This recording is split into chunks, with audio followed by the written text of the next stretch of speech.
Hey there, scientists. It's Miss Jade with Nature Exposed.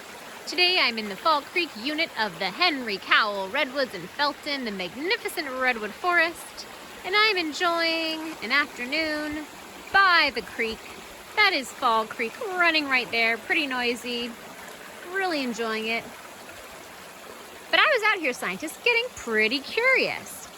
On my walk, I was coming across a lot of ferns today. Ferns like being close to water, and here are some ferns right here. You can see them. Ferns are a pretty special plant because they've been traced back. Their ancestors were around when the dinosaurs were around, friends. Pretty neat. Also, ferns are special because they don't have flowers or seeds, scientists. They reproduce or make more of their kind with spores, which are pretty cool. Here's another big one. Kind of dying back in the middle there. Spores, you can see if you turn a fern leaf over, usually you find them, and you can see they're in these clusters. They look like almost like copper kind of clusters with little circles there. Those are spores. Pretty amazing. So ferns are some of the most ancient plants that we have. But I was kind of thinking, scientists, about all these different ferns, and I was thinking, well, why do they look so different? Some of them have a lot more feathery leaves, it seems. Some of them have less. If I come over here, here's some maidenhair ferns. These ones have total different shape, right? Interesting. Why are they shaped like that? Why are these little leaflets? Why do they have so many like little feathery pockets there? Compared to these larger sword ferns where they have kind of this different pattern going on.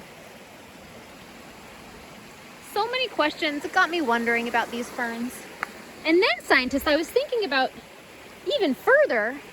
I bent down and I saw on this fern, I think it's a deer fern, I was looking at how symmetrical it was on both sides. The leaflets were the same length, and I kind of went down. There was this symmetry, and then I got to the tip, and look what happened, scientists. Put it on my knee so you can see. Interestingly, the pattern changed, right? So we have kind of this, like all these jagged parts, and the leaves are no longer in those neat pairs of two. It almost looks like the plant, something happened there, some big change, right? Now, I don't know, friends. I don't know if somebody came along and accidentally crushed this one, although it doesn't look like the leaves have been ripped necessarily. Or maybe, I don't know, someone spilled their Coca-Cola on it. This one as well also looks like there's a big change. Something has happened.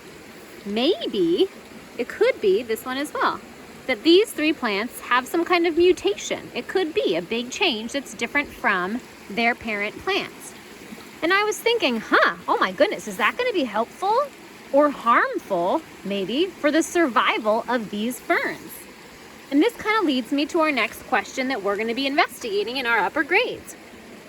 How might some traits help or harm an organism? Like if you're thinking about its survival, right? And also, what about mutations? Is it going to maybe be a problem? If this was a mutation, is this going to be a difficult thing for this plant to deal with in order to survive? Or is it going to be okay having its leaves like that? So we're going to be thinking about these ideas, scientists, these questions, and we can think about it with traits of all different kinds of plants and animals. And also, yeah, those big changes, those mutations. If we think about the albino redwoods that we talked about last week, and also we think about the four-leaf clovers, are there advantages, things that are going to be beneficial for those kinds of plants? Or maybe are those mutations going to be a challenge for them to live? Okay, in some way. So we'll think about those big questions, scientists. Until next time, hope you're having a beautiful afternoon. Reporting from Fall Creek, that's Miss Jade.